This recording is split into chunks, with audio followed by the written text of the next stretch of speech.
Og litt gøy og litt alvor, men den stafetten vi skal til nå, den er egentlig bare alvor, for vi skal til roppholding, skiskyting og stafett kvinner.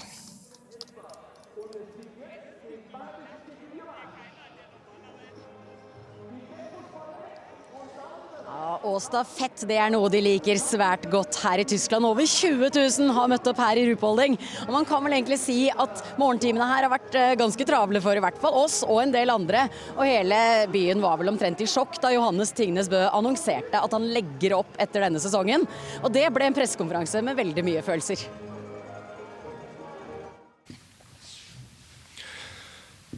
De siste 6 sesongene så har jeg kombinert toppidretten med familielivet. Det har vært fantastisk, men veldig krevende. Og som alle vet, så skulle jeg gjerne fortsatt i 1 år til, men OL-satsing det krever enda mer. Også fra de rundt meg. Så jeg elsker fortsatt å konkurrere, men konkurransedagene de er dessverre få, sammenlignet med alle de andre dagene i året. Og nå kjenner jeg at tiden er inne for å prioritere familien. Jeg ser frem til å nyte siste del av denne eventyrlige karrieren her, med avslutning i Holmenkollen i mars. Og ja, jeg er utrolig stolt over hva jeg har fått til, og evig takknemlig for alle som har hjulpet meg på veien. Det har vært utrolig bra. Ja, helt tydelig at dette var en litt vanskelig ting å si for Johannes Tingnes Bø. Hvordan syns du det var, Marte? Jeg ble rørt selv. Jeg synes det var vemodig å stå der og høre på.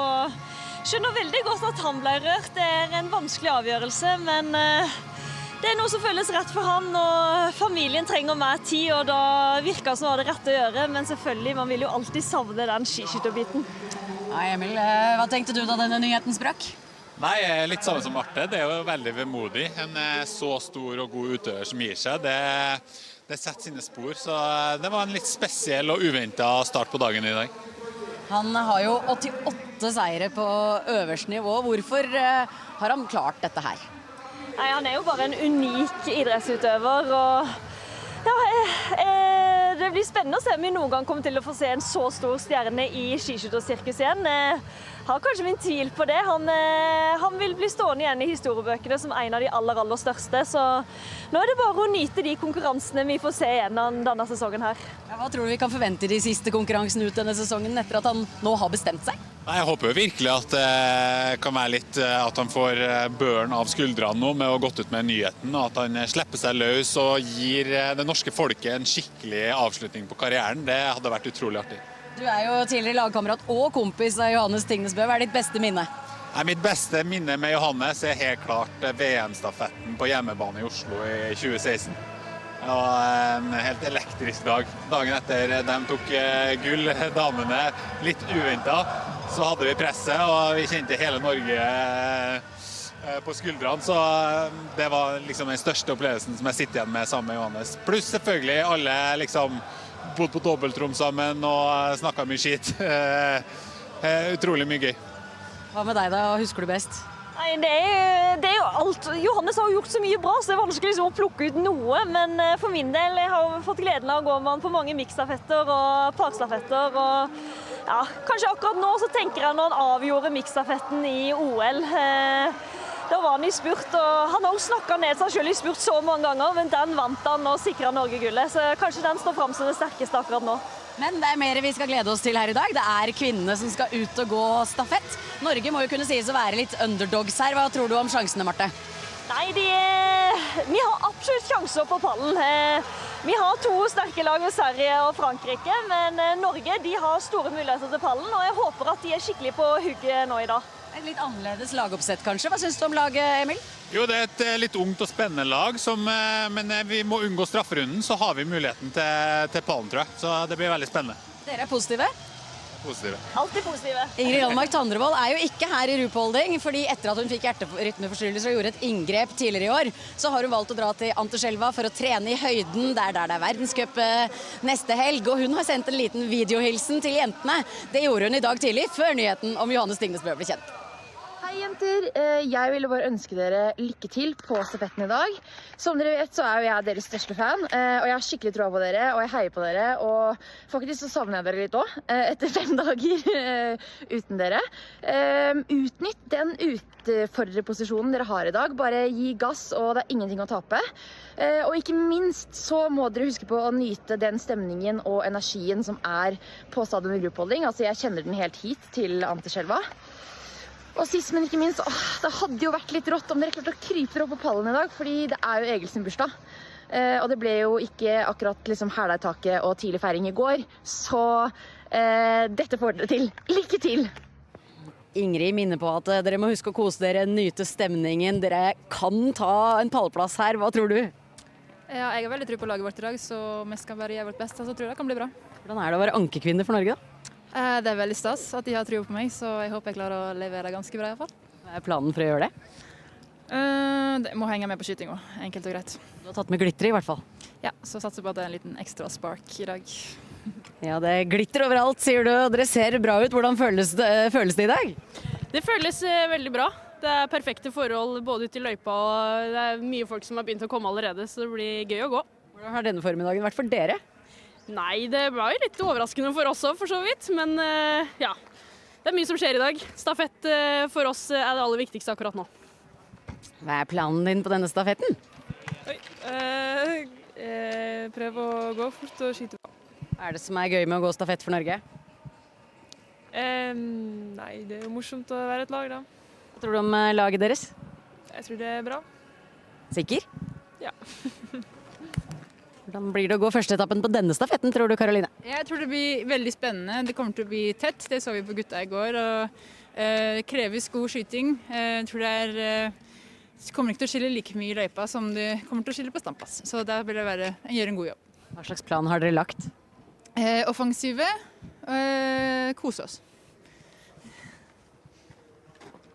God plan. Sendingen fra verdenscupen i skiskyting sponses av Collicare, leverandør av transport- og lagertjenester. Fiken, regnskap og faktura for små bedrifter. Og Ris Bilglass, skifte og reparasjon av bilglass. Karoline Knotten på åpningsetappen da for Norge. Vi er utfordrere vi i denne stafetten. Det er vel for så vidt kanskje Tyskland også, med Scherer, Grotjan, Schneider og Preuss. De blir på en måte gradvis mer rutinerte i hvert fall inn til den siden.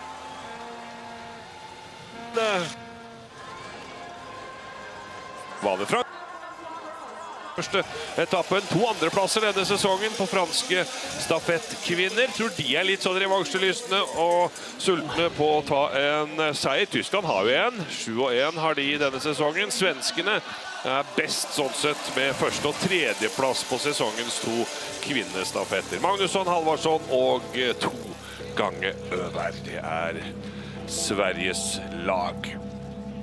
Vi hilser på det norske altså med Knotten på åpningsetappen. Arne Kleiv, Kirkeide og Femsteinevik. Nå er det andakt i rupolding, Ola. Ja, nå er det klassisk. Det pleier å være sånn på disse stafettstartene. Helt stille på tribunen nå. Blir litt ekstra nervøs da. Og for å si det, hvis noen lurer, her er ikke et vindpust i dag, så det er helt perfekte forhold. Det vet jeg du kommer til å si, Ola. Ja, og det er enormt folk her i dag. Over 20 000. 10 sekunder til start.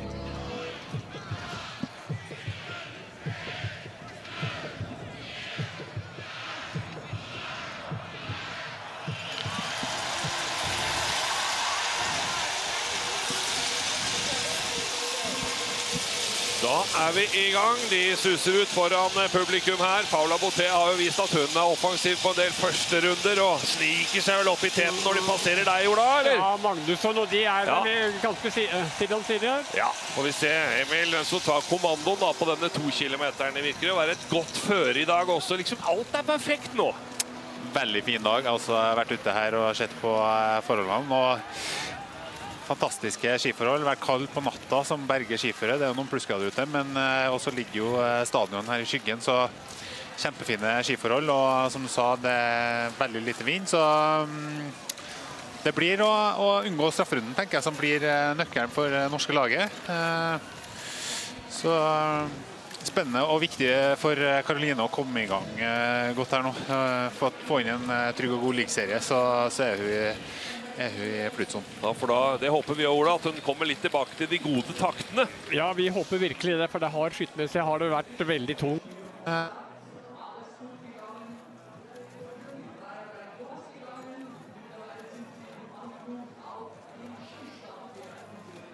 Karoline Knotten, en periode.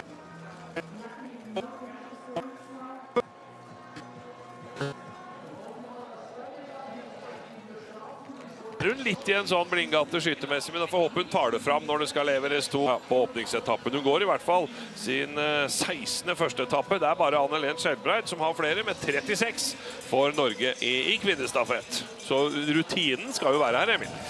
Rutinen er her. Hun har vært med på det her før, og nå ser du hun har fått en fin start hjemme i teten uten å gjøre for mye av jobben og få en grei reise på første runden.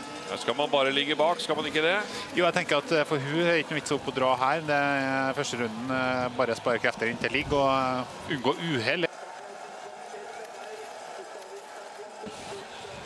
Nå er hun oppe siden av Paula Boutet for Frankrike sammen med Michelot, Bressas-Bourget og Julia Simon på den siste etappen. Det er litt sånn, jeg holdt på å si, et skremmende godt fransk lag også, er det ikke det, Marte? Absolutt. Frankrike er en av favorittene her i dag, og de vil jo allerede fram og vise seg fram. Og så har vi jo Sverige da, som er jo et sterkt lag, og jeg håper jo Norge kan være med og kjempe om de pallplassene. Det hadde vært veldig moro, men det blir viktig nå den første etappen for Karoline Knotten, og jeg er ekstra spent på skytinga. Hun har vært ikke skutt så bra som det vi er vant til å se, og så håper at hun har kneppet opp litt ekstra på skytebanen i dag. Samle seg litt da, det norske laget. Det er noe med det å være utfordrere også. Jeg tenker det kan være positivt, ja. Ja, absolutt. De er i en utfordrerposisjon, har muligheten hvis alle gjør jobben på pallen, men er helt avhengig av at vi unngår strafferunden, og at vi klarer det som guttene ikke klarte i går da, sånn sett. Så Sverige og Frankrike, sammen med kanskje Tyskland og Norge, får være de som er favoritter og skråstrek utfordrere. Men så nevnte du vel Sveits også? Ja, har med Sveits med litt wildcard her. Ja. Baserga på siste etappen hadde jo sin første pallplass her på 15 km, så litt sånn utropstegn rundt Sveits faktisk. Og 2 ganger Gasparin, både Elisa og Aita, sammen med Lena Hekke Gross. Og bor og trener i Ruhpolding, så litt hjemmebane. Sveits aldri vunnet kvinnestafett. Men den gangen de har vært nummer 2, og de 2 gangene de har vært nummer 3, så har begge de Gasparin gått, sammen med Hekke Gross. Så har nok Selina Gasparin, hun som har lagt opp av de 3 søstrene der, vært med også på det. Får vi se om de kan blande seg helt inn i seierskampen, sveitseren. Magnusson først i denne bakken. Inngangen her da, Marte, du har gått runde på runde, har jeg sett. Ja, jeg har testet inngangen mange ganger. Ja, nå er de jo på toppen av løypa og skal bare ha en lang utforkjøring før de kommer inn til standplass, og inngangen er lett, men vi har jo sett det at det er litt vanskelig å skyte her allikevel, selv om ikke de har så mye puls, men man kan bli litt lurt. Men du ser jo her nå at noen sitter i sporet og utenfor, og det er litt sånn hva de har testet på oppvarming, hva som lønner seg. Det kan være at man sparer beina litt, så gjør at man får litt friskere bein inn til stående når man står i sporet. Knotten i 3. posisjon der, det nærmer seg deg, Ola. Er det noe vi har glemt av favoritter og annet på åpningsrunden her? Nei, det er vel egentlig det. Ukraina har ikke helt toppens lag, det må jeg si det, men jeg kan jo ta det med forhold. Det kommer jeg på til å si en gang i dag. Det er helt vindstille, perfekte skytterforhold. Det går ikke an å få det bare. Her. Det ser absolutt ut som det, så bedre forhold har vi sjelden sitt. Flere folk enn det har vært de andre dagene. Det er over 20 000 inne på arenaen, så det er nesten rammet inn hele denne 2 kilometers runden. Og inn i det største folkehavet er Sverige først da. De skal inn på skive 1, Frankrike 2, Tyskland 3 og Norge 4 akkurat på første skyting. Så er det sånn de fordeler skivene. Med Magnusson i tet her, på inn på skive 1 da. Har gått mange førstapper hun også. Knotten da håper på en rask og god liggende serie. Du følger den, Ola, og så skal vi se hva de andre gjør også, med hjelp av grafikken her, tenker jeg. Og raskt ned i stilling her, Karoline. Starter midt i første.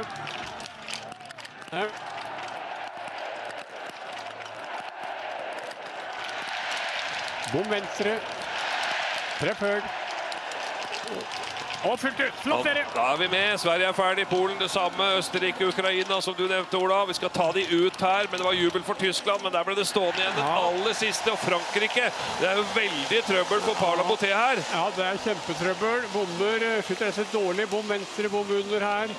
Ja, får du se hva hun har drivet med i serien nå. Det er dårlig skyting, rett og slett. Ja, for de to bomma jeg ser nå, da. Og det står og vipper nå, Ola. Det er en blink, et skudd igjen.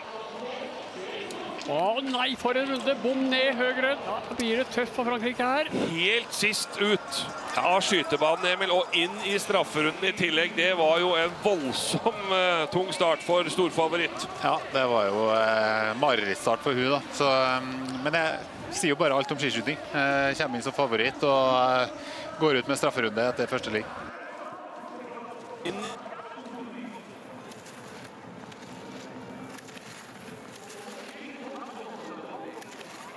Dere har forlatt området. Paula Boutet, som har vært veldig opp og ned, har vært litt av hvert der, men Sverige er i tet foran Polen, og Knopp på fjerde, 4,9 bak Magnusson og svenskene. Vi er i hvert fall der vi ønsker å være, Marte, er vi ikke det?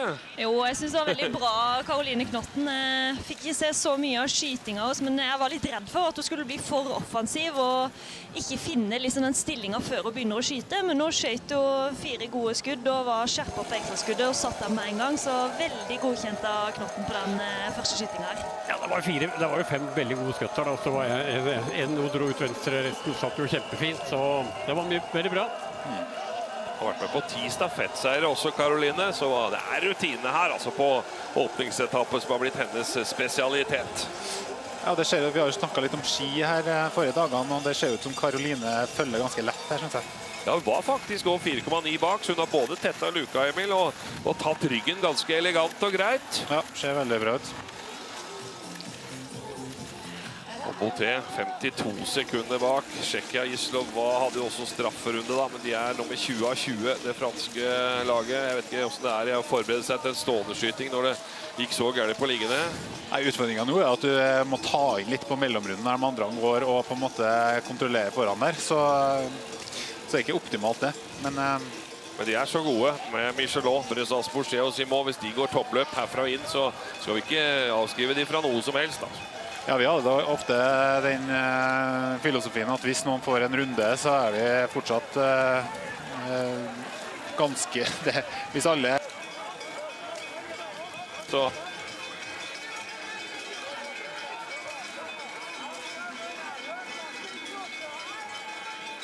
Så det er viktig at man ikke begynner å skal ta igjen alt på en gang. Her kommer hun selvfølgelig.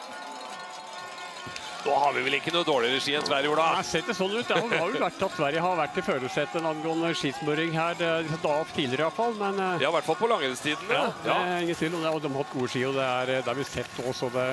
Spesielt på en del første runder. Og Solom har jo gått noe helt enormt. Klart han er god i disse løypene nå. Her i form, Martin.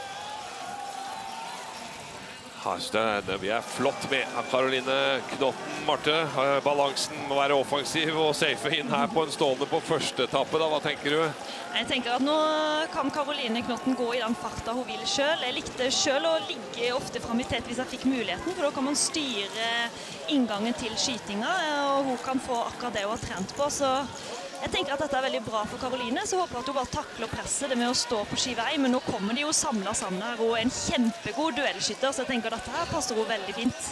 Ja, det er 14 lag på 11 sekunder, det går i en lang rekke. Til forrige punkt da, Paula Boutet. Unnskyld, hun hadde tatt inn 4 sekunder. Det er viktig nå at Karoline gjør sin egen greie. Jeg husker her i Ruhpolding så er det alltid et prat om at det er lett inngang, det er ofte lite vind, mye rask skyting, og det stresser meg ofte litt, så Det lurt å tenke på at man skal gjøre det man gjør til vanlig, og at det holder da, tenker jeg. Da er vi stoler på det.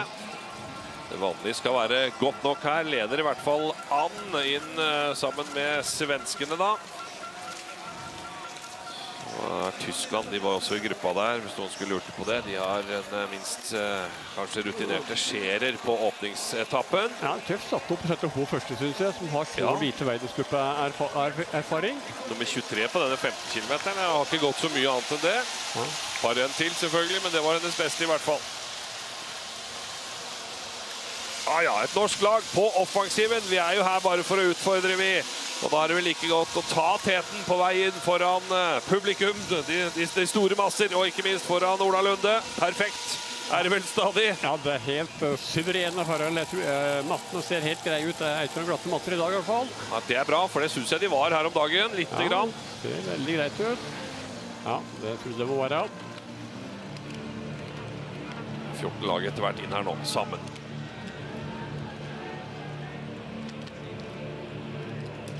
Og kanttreff høyre, Karoline. Midt i. Treff høy. Bom høyre. Og midt i. Det går unna. Sverige ferdig. Sverige og Polen er ferdig. Ja, Karoline da. Vi må ta den. Og kant inn i venstre. Ja, vi tar noen kant inn her i dag. Knotten er med og må få ryggen på svenskene. Hun gikk raskere enn Magnusson på mellomrunden da. Kjempefint løst av Karoline. Behold roen, selv om vi merker jo selvfølgelig at de andre går ut der, og at det er litt bevegelse rundt seg, men hold roen, tar et kontrollert ekstraskudd og setter inn i blinken, så kjempebra utover. Og det er Sverige, det er Polen, det er Slovakia, det er også Bulgaria, og det er Norge og Tyskland 8,7 bak. Ta med oss, vi må lande ut Frankrike her, retter opp inntrykket på stående Paula Boté, altså. Han gjør en flott serie der. Det er klart når hun kommer inn og er på skive 19, da skjønner hun hvor hun ligger i lende. Det er ikke så kjempegøy, men det der...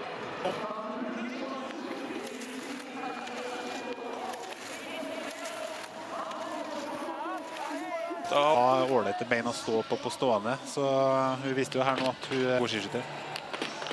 Så vi ser en til Anna Magnusson. Her er det en kant inn på Sverige der også, kan jeg fortelle, Ola. Ja, jeg ser det. Den siste satt i hvert fall midt i. Det var mer i midten, er det vanskelig å komme. Det er ikke så verst lag Slovakene heller, jeg må si det. Kapustova gjør en kjempetappe, så har de jo Batovska og Fjalkova på neste, pallplass i Le Grand Bornat før jul, og så har de veteran Kosmina. Så det er vanskelig å tippe hva formen og... Ja, gikk jo ikke dårlig på normalen. 1.34 bak i ranglisten. Jeg vil si det var overraskende bra. Ja, det er akkurat det.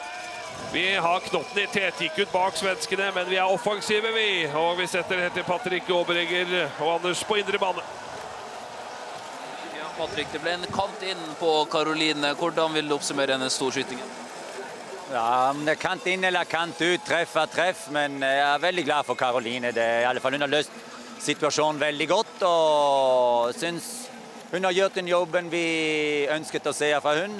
Det blir en god start, så vi prøver å fortsette helt vanlig. Det snakkes mye om at det er en utfordrende å skyte her i Ruhpolding med publikum. Hvordan tror du det påvirker den norske kvinnen? Ja, men det er lik for alle, men eller det er to ting. Eller du aksepterer hvordan er situasjonen, eller bedre får opp din positive energi, og din tyske folk er veldig, som jeg sa, veldig hyggelig å heie på alle, så de heier jo på oss, så nei, det blir bra. Det er Knotten som har Magnusson på baksida, så blir det en liten luke til Sidorovic og Polen og Slovakia 6 sekunder bak, Bulgaria 14 nå. Knotten går bra her, Emil. Ja, jeg har tatt en magadrag på første halvdel av siste runden her nå, så det blir spennende å se om vi klarer å holde helt inn. Var jo 5 sekunder bak etter skytinga, så du har tatt det på ski her nå, så... Det er bra det. Ditt inntrykk så la heller på åpningsetappen av Knotten, Marte. Nei, kjempebra. Hun løser det helt mesterlig. Hun gjør det hun skal. Ligger offensivt, men kontrollert, og nå går hun en kjempesiste runde. Oi, se her er det fall. fall. Gaspar inn det. Uffa meg, sveitserne var 25 bak på 4,9 kilometers passeringen. Og 13 bak ut etter skyting, så det gikk vel kanskje 12 sekunder i det fallet der da. Så som Anna Magnusson er villig til å gi Karoline Knotten litt kamp opp siste bakken her nå. Ja. Men Karoline svarer bra, synes jeg. Her skal all melkesyra inn i kroppen til toppen her vel, for det er vel bare å suse ned til veksling etter hvert. Sidorovic henger bra på, men norsk trener Tobias Torgersen, som sikkert mange er kjent med etter hvert. Ja, Frankrike taper til teten faktisk, 2 sekunder. Ja, så på forrige punkt, da var de 50 bak. Det er en stund, men vi avskriver ikke et fransk lag som har Océane Michelot, Bressas Boucher og Julia Simon. Finland 11. plass, 27 sekunder bak. Camilla Suk skal ut for Polen, 70 treffprosent i år, Ola, og 6 minutter i tillegg på 15 kilometerne her. Ja, det er ikke noe mye selvtillit etter jeg har gjort i de løpene der, jeg må se det. Nei. Men hun er vel juniorverdensmester fra noen år tilbake og har et stort talent. Får vi se hva de varter opp med. For oss er det altså Juni Arnekleiv som skal ut og gå, og for svenskene Ella Halvarsson. Det er fint nå for Juni at du får... Oi, det gikk bra, det gikk bra. Det er fint for Juni at du får gå mot Ella Halvarsson her nå og slippe å bryne seg på en av Øberg-søstrene. Så tror jeg hun kan følge greit i løypa med Ella Halvarsson, og så er det forsikringen hun må få ned blinken. Nå er det jo spurt om å veksle først her, og nå regjerer hun i ropolding. Karoline Knotten, det er satt på skytebanen, og det sitter i løypa. Vi leder sammen med Sverige og Polen etter første etappe. Så kommer det mange her, altså det er ikke så store luken å snakke om, men det var herlig løst det. Arnekleiv i gang, du nevnte Ella Halvarsson selvfølgelig, og vi nevnte Camilla Suk for Polen. Disse 3 fremste har fått en liten luke nå. Ja, de har gått veldig bra. Økt masse på slutten nå. Av runden, så det er veldig godt. Så er det altså Latvia, det er Bulgaria, Kanada, Finland, Estland. Dere hørte sikkert at Tyskland var der, og det er 9. plass. Det er bare 25 bak, og Selina Grotian skal ut og jakte litt på Arnekleiv og de andre. Slovakia og Sveits, 29 sekunder bak. Der er det Hekki Gross. Hun er lokal nok, hun altså, som bor her. Ut på andre etappe. Også Frankrike, vi må ta med de også. Først også stresser det franske laget nå da, måtte ut og jakte herfra inn, for det er 54 sekunder. Hva tenker du om det, Ola? Ja, det er jo ganske mye, men det er et veldig sterkt lag da. Michelot som da går sin første verdenscupstafett da. Det er jo debuten. Ja. Så det blir spennende å se hvordan hun løser det. Hun har jo levert bra i vinterhåp. 4 på normalen her. Ja, absolutt. 2 fjerdeplasser er sesongen beste så langt, og karrierebeste. Det gjelder å holde roen bak der. Ja, men det er som Emil alle prater på, det handler om å gjøre det vanlige. Det blir som regel godt nok. Men det er jo ikke akkurat noe veldig skytende lag med Bressas Boucher og Julia Simon heller. De har skutt veldig dårlig i år. Ja. Har svak treffprosent. Har en annen plass, Ella Halvarsson. Har jo vist seg som en... Ingen tvil om. Han var jo faktisk 1.05 raskere enn Arnekleiv på normalprogram her da, eller i ren langrennstid. Ja, da er det vel rett til lokfører på toget, du.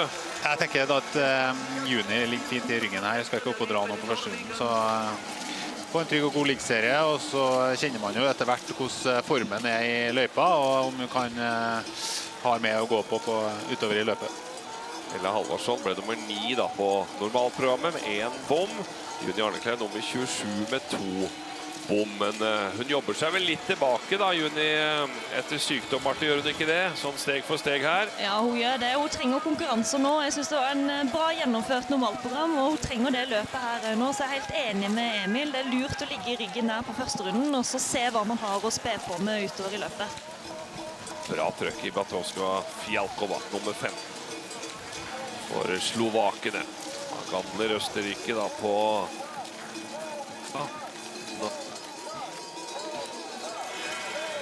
Ja, å finne litt formen. Kvinnen. Karoline, hva vil du si om din egen etappe her?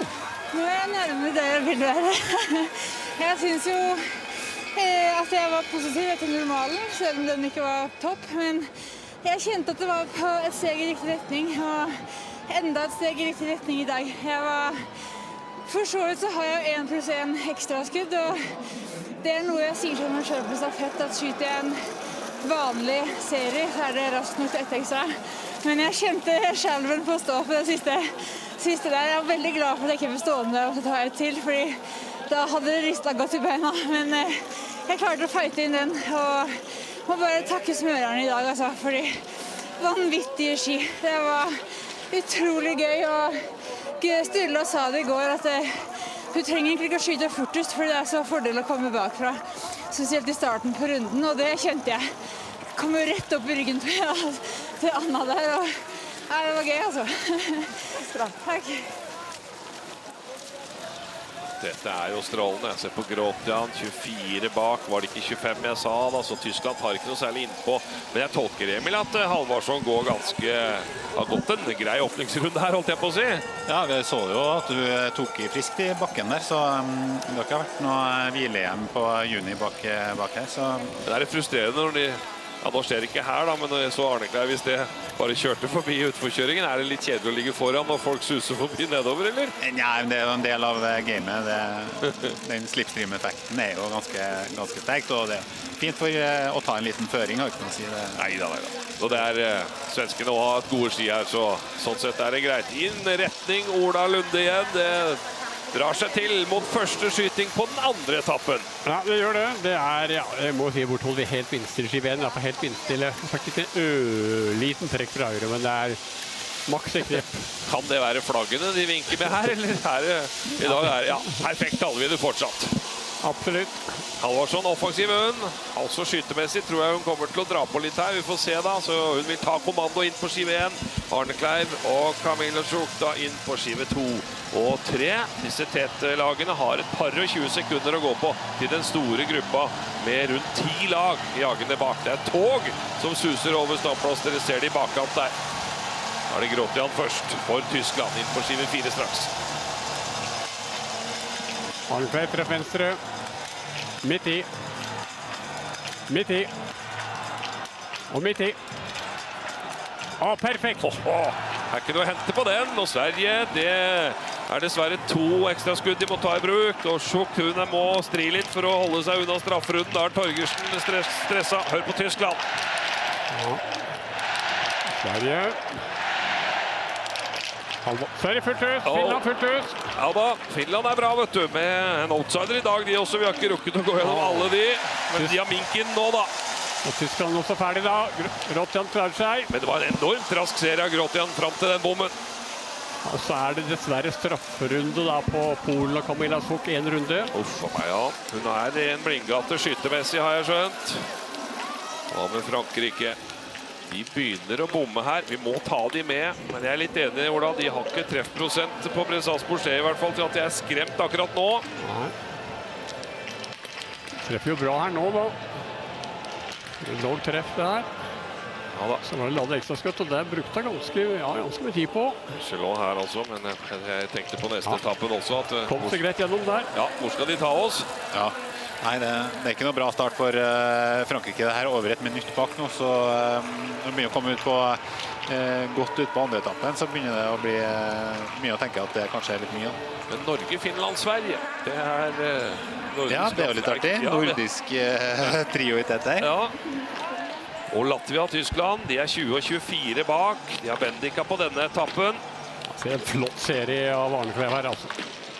Og glitter oftere, tror jeg. De skinner jo hele gjengen. Veldig bra så langt. Kjempeartig å se på junior som skyter 5 treff uten ekstra skudd. Så ta med seg det videre nå. Finland Det har vært litt mest ustabil på ståleskytingen sin. Det verste var godt i juni. Ja. 3% på 70 der.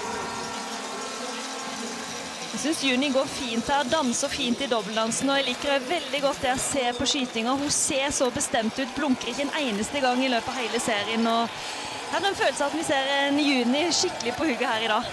De går for seg selv, det skjønner jeg, men det Egil Kristiansen 59 år i dag, var ikke det bursdags nevnt, og Johannes Tingnes Bø skal legge opp. Det mange man kan hedre med en god prestasjon her i hvert fall. Det bare å velge. Ja, velge og vrake. Men det er en god rekke bak der. Der er også Hekke Gross for eksempel. De bare gikk ut 28 sekunder bak Åsta, sveitserne, og der er Grotian. Så det er noen favorittnasjoner i bakken her nå. Sverige og Tyskland fremfor mange. Ja, det blir jo et litt annet løp nå for Juni kanskje enn det hun hadde sett for seg. Gå alene i tet her. Så det er jo en litt annen utfordring. Ja, hvordan takler man å gå inn på skiven her i Ruhpolding? Det tenker jeg jo bare må nyte, altså. Det er jo man må se på det som en mulighet nå for å akselerere på en måte utviklingen sin i sesongen. Hatt en litt kjedelig start på sesongen, og nå er jo på en måte tilbake og viser jo veldig gode takter, synes jeg. Så må bare bruke det her for det det er verdt. Men nå blir det jo sånn at Tyskland, de går litt innpå oss med Grotian. Når Juni Arneklau, hvis det blir under 20 sekunder inn, står der. Og så får jo Grotian jubel over hele standplass. Det blir en tøff serie, Marte, å skulle levere faktisk, hvis man tenker på det sånn. Absolutt, det er ikke bare å komme her i Ruhpolding og stille seg opp på skiveien og vite at hjemmefavoritten puster en rett i nakken der. Men Juni har vist før at hun er en hard nøtt å knekke. Hun kom jo inn til VM i Oberhof og bare leverte uten at hun visste at hun skulle gå VM en uke før. Så hun har vist at hun er kald i hodet, så jeg håper at hun viser det i dag. Hun ser jo veldig bestemt ut her hun går nå da. Holder hun litt igjen, Emil, med tanke på resten av etappen? Ja, vi bør jo kanskje gjøre det nå herfra og inn, men du ser jo økt til Finland og Sverige inn til den 8,9-passeringen, og det tyder på at du har veldig bra ski da. Ja. Jeg liker det, ser der. Ja, bra det. Grotian stadig nærmere. Nå er det bare 15,9. Hun gikk ut 24 bak. Ja. Jeg håper Juni har gått en litt lur mellomrunde. Jeg vet hun har jo er ikke i toppform enda, men at hun har litt mer på siste runden å kjøre med, hvis vi skal være med inn faktisk. Ja, det er jo fordelen med å ligge i front, at du kan kanskje slippe deg ned litt mer før stårskyttinga nå, og få en god opplevelse her, og så gi gass igjen på siste runden. Mens de andre bak må jo jage litt nå. Vi har jo gjort det helt nydelig så langt. Det er bare å nyte. Norge foran med en liten luke til Sverige, til Finland, til Tyskland, til Latvia, til Sveits, til Østerrike, Estland og til og med Kanada er i den store gruppa. Det er 8 lag.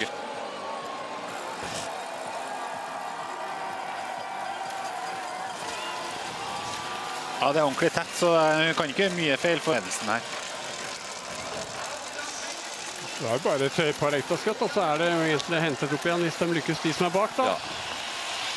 Vi nyter så lenge vi seiler på blikkstille vann, holdt jeg på å si. Det går vel ikke an å seile da, Ola, men vi seiler i front her og leder av. Det gjør vi. Ja. Under det er i hvert fall helt glimrende skjøtteparallel. Det er jo nærmere standplass her. Oi, der var det Hekke Gross i bakken bak der, ja. Oi. Ja. Det er jo selvfølgelig veldig uheldig. For det gikk bra med siktemidler og gevær da, men han stivner litt og taper terreng. Fall nummer 2 på Sveits, ja. Ja, det er det. Tenk hvis alle faller og de til slutt vinner, det blir rekord. Ja. Nå, Ola, forteller det det. Straks klar her da, ser vi. Bommer over, opphøyre. Ja, kjedelig start på serien. Midt i. Treff venstre. Midt.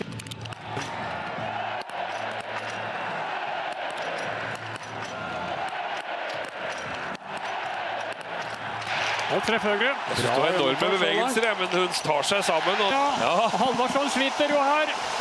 Sverige. Da får vi luke på svenskere. 3 ekstra skudd, 3 blinker. Det kan bli strafferunde i gryta her. Han treffer der da, Sverige. Hekke Gross også etter fall med 2 skudd og 2 blinker igjen. Samme som Sverige her nå. Østerrike også ferdig. Ja, kan det gå bra. Halvarsson er ferdig med å hente seg inn her. Emma Løndrup, Kanada er ferdig. Og Sverige, ja da, fullt ut på Halvarsson, henter seg inn Vesterli. Det er godt gjort, altså. Når 3 blinker står igjen, og du bare har truffet, og du bare har 3 ekstra skudd igjen. Men vi... Jeg spørs om du gikk litt hardt på den mellomrunden svenske. Tok litt mye der. Ja, Frankrike da, Michelot får 4 treff på første 5 skudd da. Ja, se om hun da...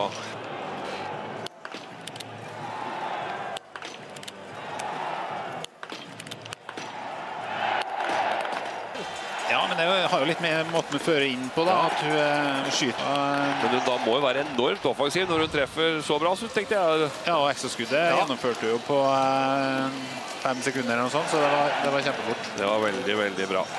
Altså, det er bra at når du får den dårlige starten med en bom, da er det lett lett å miste det litt. Men hun klarte å holde det sammen og fikk ned de 4 neste og ekstraskuddet. Så fortsatt veldig, veldig bra to norske som har gått nå.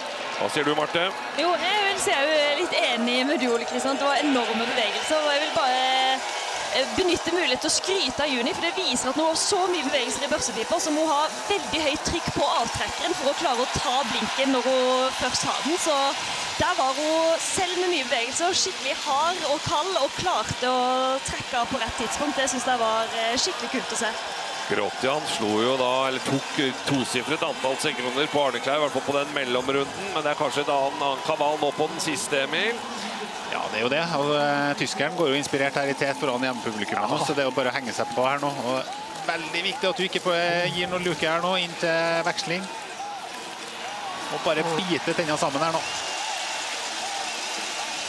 Og så er det Schneider på neste, Ola. Det er... Ja da, det er også sterk løper der. Ja, spennende det, men det Preuss på siste, så det er noen spørsmålstegn og utropstegn på denne startlista fortsatt. Og Finland imponerer. Da er det Leinamo på neste. Hun var nummer 8 på sprinten i Oberhof. Da hadde jo Finland 4 kvinner topp 30. Men det var veldig bra. Juni klarer å henge med over bakkekulen der. Jeg synes så ut som hun klarte det. Ja, veldig bra. Og vi har da Maren Kirkeide. Så er det mange som lurer på hvorfor hun ikke går siste etappe, for hun var jo så god i Oberhof med pallplasser der, og liksom, nå som Ingrid lader opp i høyden, så har hun vært vår beste. Men noen mener kanskje at Femsteinvik er raskere til å skyte, og at dermed Kirkeide kanskje kan sette sammen en vel så god etappe på en tredje etappe enn på fjerde da. Det med skytetida litt å si. Og hvis hun taper noen sekunder, så går hun det inn igjen lettere mot Schneider enn mot Preuss for eksempel, og får en rygg å seile på, jeg vet ikke. Det er i hvert fall et spennende oppsett vi har. Jeg synes det er helt riktig å sette Ragnhild på siste etappen. Hun viste god form på normalen, og er en kjempespurter, og jeg tror det norske forbundet det de tenker på, at de håper på en spurt, og at Ragnhild skal ta det til slutt. Ja, det hadde vært herlig det. Se på minken da. Ja, det går bra. Juni må gi...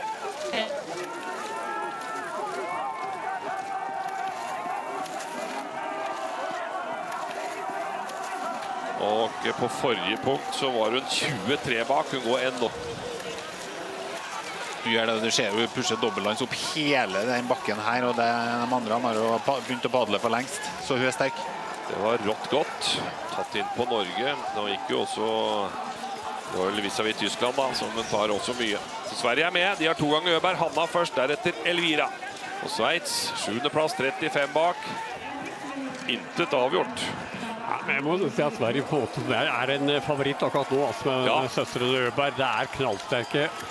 Og Hanna har virkelig fått orden på skjøtningen sin her nå på stafetten over og ikke minst her også. Ja, hun var så offensiv i hvert fall. Etter hvert Hanna Øberg begynte å gå på litt mer.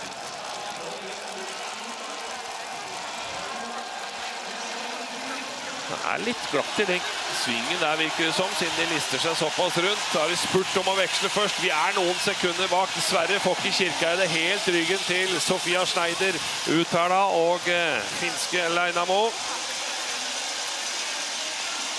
Nei, men det her er fullt godkjent. Det blir bare noen få sekunder. Ja, vi er ikke strenge etter den skytingen der. Det er bare å applaudere at vi er med i både pallkapp og seiersdans halvveis i stafetten. Strålende av Juni Arne Kleiv også. Da er Maren Kirkeide i gang. Vi får da noen meter til Sverige. Og for de som lurer på Frankrike, så var de Michelot 58 bak 600 meter før veksling her. Da var det jo Boté som måtte i strafferunden på første skyting. 7. plass, 2 minutter i tillegg på normalprogrammet var på Elvira, mens Hanna hadde også 2 minutter og 10. plass. Sveits har da Ita Gaspar inn.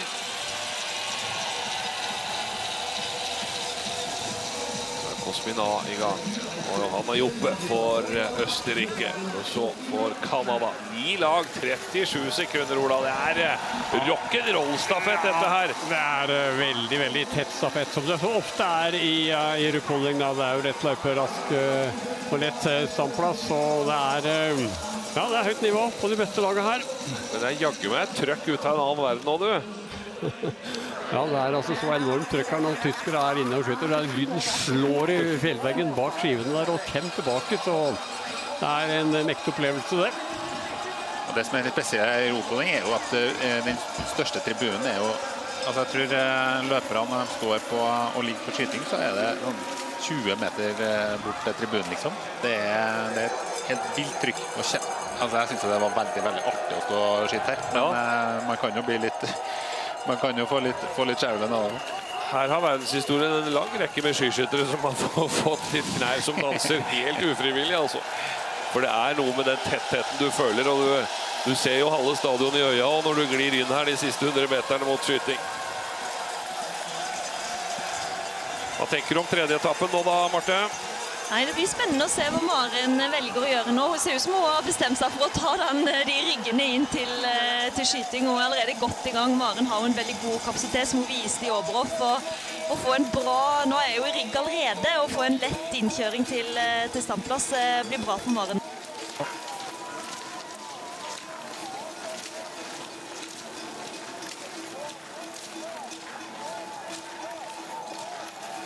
Best av disse tre da, på i hvert fall plasser fra forrige sesong og året før.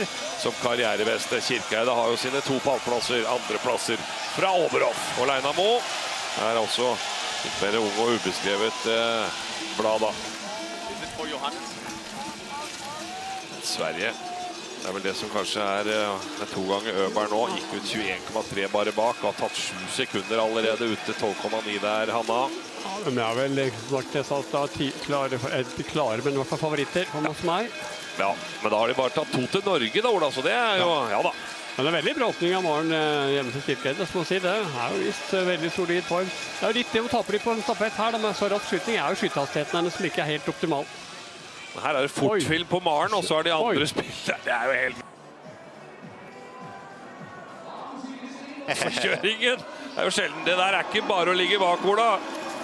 Nei, overhodet ikke. Det var noe voldsomt Skio tydeligvis har i dag. Det bildet der er noe av det rådeste jeg har sett, Emil, og sånne forbikjøringer i skisporet. Ja, det er deilig å se nå. Altså, nå har det vært litt sånn, vi har pratet mye om ski her tidligere i uka, og nå virker det som vi virkelig har funnet supersmurning, så det lover godt for resten av helga.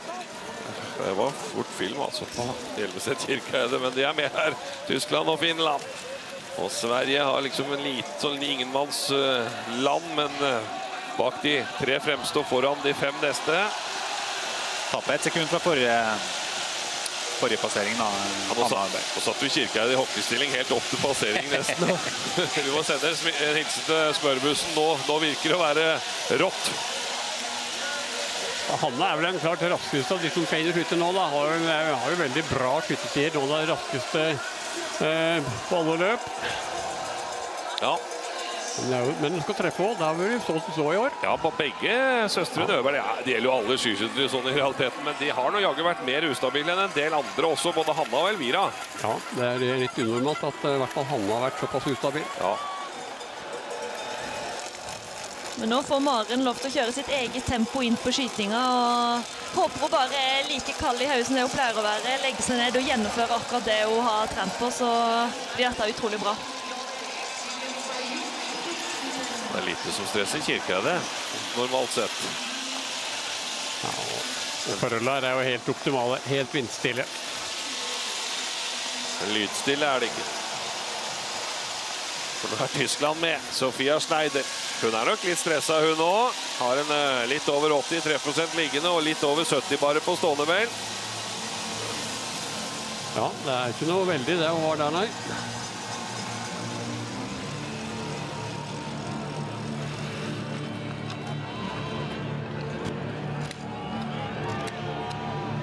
Hvem han har bare da? Den her. Løper et mappe hver. Midt i på Kirkeide. Midt i. Bom over. 2 på Schneider, 1 på Finland. Og kanttreff høyre. Og treff venstre. Så lader det ekstra skudd. Finland ferdig. Ja. Ja, Sverige har bommet dem også. Kleide treffer venstre, bra. Og Tyskland, da går de sammen ut her, og hva med Hanna Øberg? Tar hun inn nesten forspranget med treff nå? Bom over, ja. En bom under, en bom over. Er ikke helt optimal, den skjøttingen hennes. Og Finland er rett foran oss. Ja, Kuzmina er fullt hus. Slovakia, Sverige fullt hus. Ja, men det er fortsatt luket til svenskene da, det er det. Vi må jo ha de bak oss, så skal vi vinne her. Såpass skjønner jeg, Sveits henger deg godt på fortsatt, i håp om en pallplass. For den del seier, de er jo ikke mer enn drøtt 20 sekunder bakover med Frankrike. Vi må følge med de. Men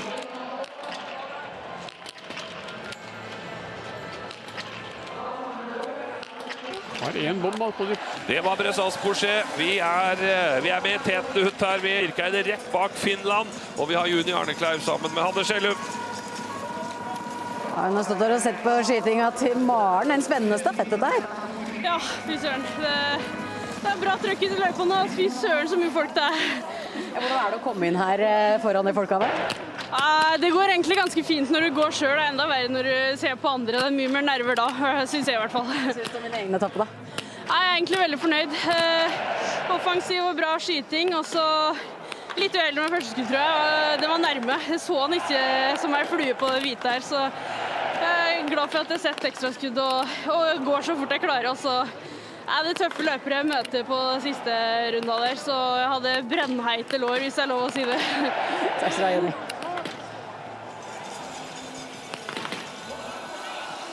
Her er stilstudia Kirkeides serie. Den er fin, den. Den er fin, den. Du, verden så moro dette er da, Ola. Det er kjempemoro. Ja.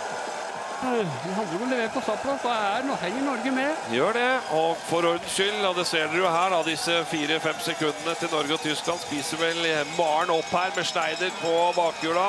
Slovakia, Kuzmina var 15 bak, svenskene, Hanna Øberg 17 bak, norske trenere, vet du, både i Tyskland og Finland. Gasparin, Aita da, og Sveits, de var på 6.21 bak, og Brezas-Porcher 47 bak på Frankrike på 10. Det er ikke helt umulig med pallen fortsatt for den del. Det spørs om de spiser opp alle de som er foran. Det er vel det som er den krevende akkurat i øyeblikket. Ja, men Hanna må gå, hun måtte gå hard første runde, og må gå en hard andre runde nå, så er det spennende å se hva som skjer på ståendeskyttinga her, og hun har jo bare en treffprosent på 80 inneværende sesong, og det er ikke gitt at hun får det her gratis. Nei, og hun var 17 og er 12 bak.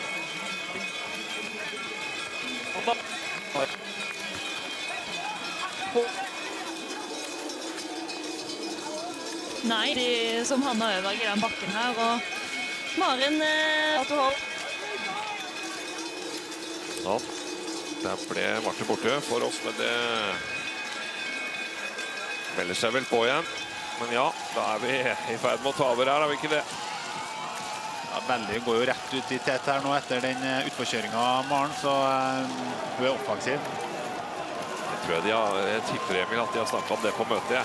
Her er det bare å dra til. Ja, men det er jo det. Altså, å være offensiv er det beste du kan gjøre når du er i den utfordrerposisjonen vi er i. Vi har ingenting å tape. Vi er litt underdog.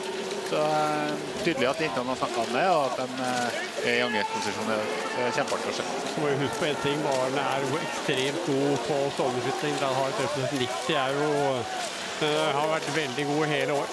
Ja, så må vi huske på at Tyskland og Schneider, der er jeg litt mer skeptisk på stående, Ola, jeg må si det. Ja, det er jeg helt enig i. Ja, for det er noe med å gå på hjemmebane også. Ja, 72% og hjemmebane og trøkk og ikke så mye erfaring, det kan bli krevende. Ja, hun har vært med på stafetter før, aldri vært med å vinne Sofia Schneider. 3. andre og 3. plasser. Det var jo ofte sånn at tyskerne, når de kom til de to worldcupene på hjemmebane, Ober og på Ruhpolding, så slet de litt, fordi det var så enormt trykk da. Vi andre synes det var veldig artig, men tyskerne får det sinnssyke trykket som er her. Hjemmebane eller bortebane, Marte, når du skulle konkurrere?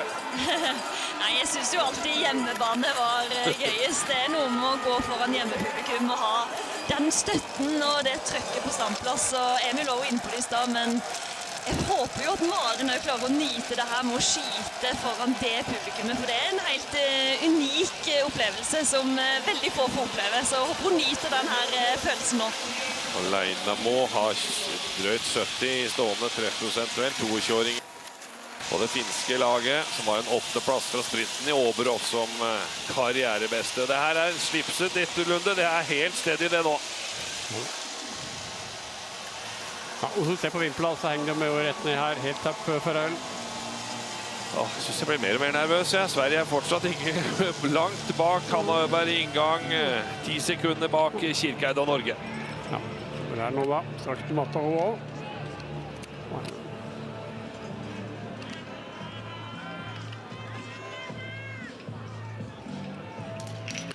Det midt i Maren. Bom over. Det på venstre. Bom på venstre igjen. Ja, overraskende. Og Schneider også. Og treffer der da. Lammer ekstra skutt. Og de har Preuss på siste. Øberg sitter glimrende.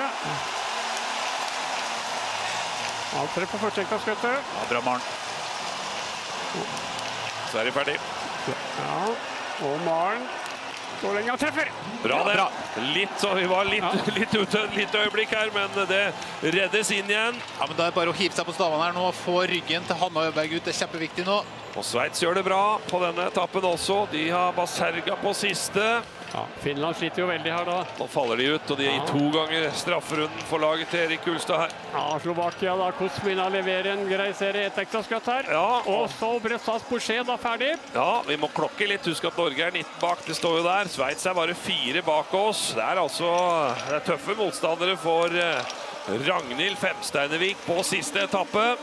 Hun gikk fortest av de norske kvinnene, i hvert fall på normalprogrammet. Hun ganske tøff i huet, Ragnhild, og alt det må fram i dag. Men Tyskland, altså, Schneider, det der. Ja, det var imponerende, rett og slett. Altså. Takle det presset der. Da det allsang. Og så hører du vel på tribunen nå. Ja. Og de har Preuss, sikkerheten selv, på siste etappe. Vi gikk ut 19 bak, og vi gikk ut 4 bak Sverige. Nå skal vi se på denne superserien til Schneider. Jakke meg bare liggende jo. Virkelig litt av en serie også. Ja, heldig der da, men likevel. Treff, 4 liggetreff da. Å, fy søren. Det lar seg høre, Marte. Ja, det var en kjempeimponerende serie, og ja, det var ikke så mye som kunne ha blitt gjort bedre på den skytinga der, og tydelig at de får hjelp fra hjemmepublikum, de tyske jentene her nå. Hva tenker vi nå, Emil, da? Jeg er veldig spent på neste bilde nå. Maren har klart å ta ryggen til Hanna Øberg da. Det hadde vært fint, for da tror jeg reisen litt rimeligere opp retning det tyske lederlaget, for de skal ha kapasitet, Hanna og Maren, til å gå litt innpå Schneider her. Maren var i hvert fall veldig inspirert ut fra skyting her, og virket som hun var veldig bestemt på å ta ryggen til Hanna Øberg. Ja, det bra. Så har vi best Baserga for Sveits, bare noen små sekunder bak oss, eller Aita Gasparin nå da, men for... Har ikke helt kontakt av Maren, men... synes du går bra, du synes du biter bra sammen. Ragnhild Femsteinevik skal da altså ut mot Franziska Preuss. Og han har ikke fresh heller. Nei, fra Tyskland. Elvira Øberg for Sverige, og da nevnte Ami Baserga for Sveits. Jeg synes Maren ser piggere ut enn Hanna nå. Hvis hun klarer å akselerere over bakketoppen her nå, så tror jeg hun kan ha kontakt etter utforkjøringer. Ja, helt enig. Det er ikke samme avstand, men jeg synes Maren så friskere ut. Så skal vi ikke glemme at Julia Simon skal ut og gå. Her Bressas Boucher i bakken her også. Tar vi kanskje inn på Schneider hun også. Det var en enorm glid i den kjøringen etter den bakketoppen da. Tidligere. Ja, stemmer det. Vi kommer inn i det beste strekket nå da. Ja. Frankrike tatt inn 5 sekunder. Ja. Femsteinevik mot Simon. Og vi har 24 sekunders luke bare. Ragnhild har gått stafett før, vært med å vinne en gang også. Hun har prøvd alle 4 etappene tidligere. En gang første, en andre, en tredje og en fjerde. Så da blir det andre gang på ankeretappen for skiskytterkvinnen fra Hatlestrand.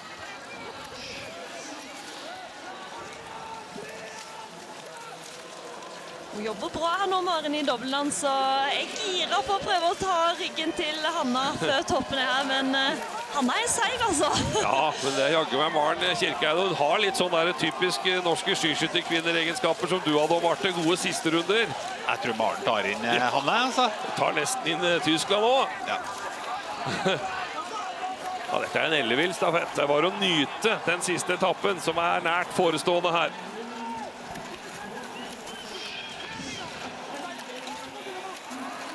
Er det Frankrike da? Ja, jeg vil ikke avskrive de helt heller. Nå er det 33 der, Ola. Ja, det gått fort der.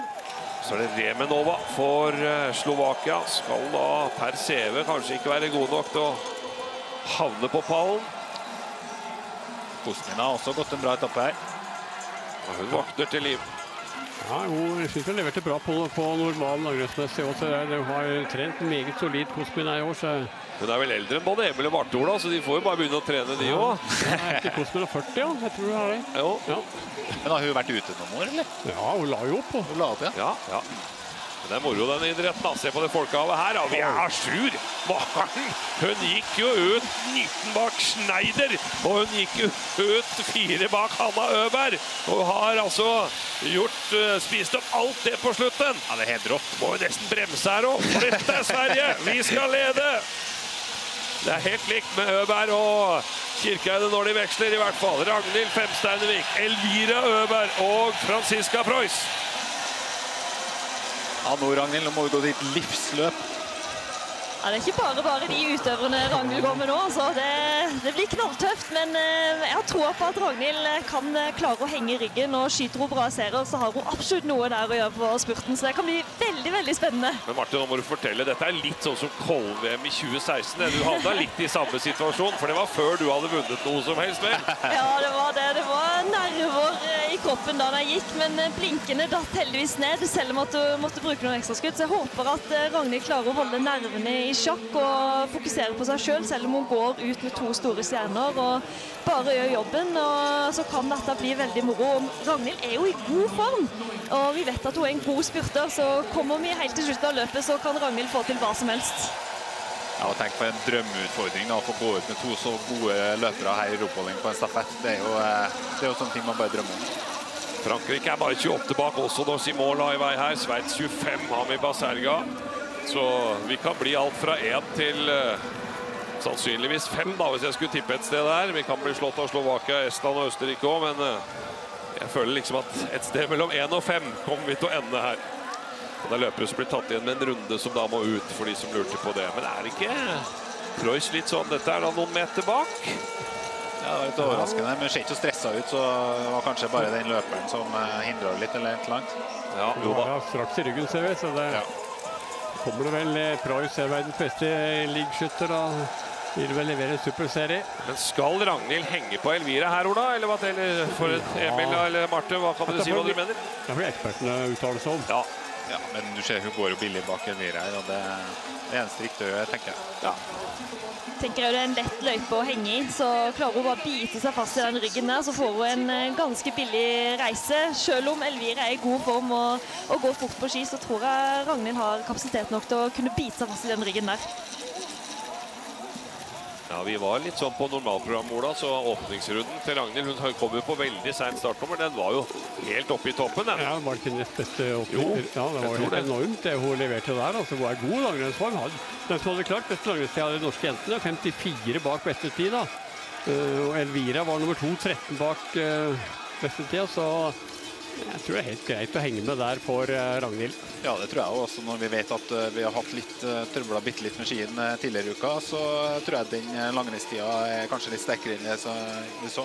Faktisk, ja. Det er bare å ta med disse opp til toppen før vi skal snakke med Maren Kirkeide. De ser at de var 25 Sveits, 28 Frankrike bak, og nå er det bitte litt mer. Nå hører vi fra kvinnen på 3. Ja, hvordan var det å gå stafett for Norge i dag, Maren? Nei, det var jo morsomt det, som vi bruker å høre. Fortell litt om denne siste runden din. Ja, jeg så jo, jeg gikk ut ganske rett bak Hanna Øberg, så jeg tenkte bare at jeg måtte prøve å gjøre det jeg kunne for å ta den igjen, og så sa trenerne som stod der at tyskeren så sliten ut, så da var det bare for å ta igjen noe. Hva tenkte du da du fikk den beskjeden? Ja, det var jo ikke et stykke opp da, så jeg tenkte at det kan jeg bare ta inn på, men ja, det gikk jo fint. Ekspertene så noen svinger der ute, de nesten aldri har sett maken til. Hvordan føles det? Nei, jeg vet ikke om jeg tenkte noe over svingene egentlig. Det er jo litt sånn... Skia da? Ja, skia var god. Hva tror du nå? Ja, jeg tror det blir bra. Ragnhild, hun er god. Nå blir det spurtoppgjør, så jeg er helt sikker på at hun tar det, for det er hun helt rå på. Så det blir spennende å se. Takk skal du ha, Maren.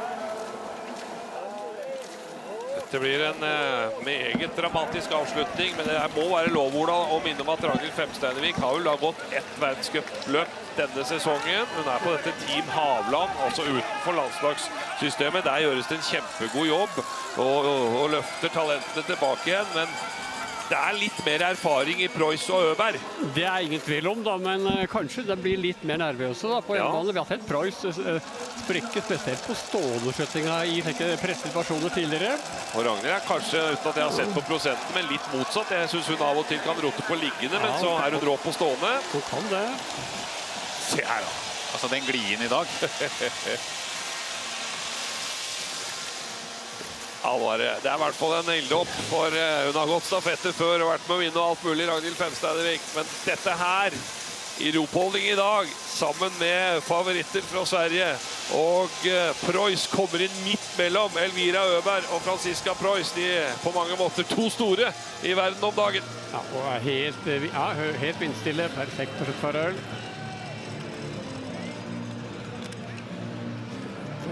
Så har rutinert litt kjappere ned i stilling da enn Ragnhild.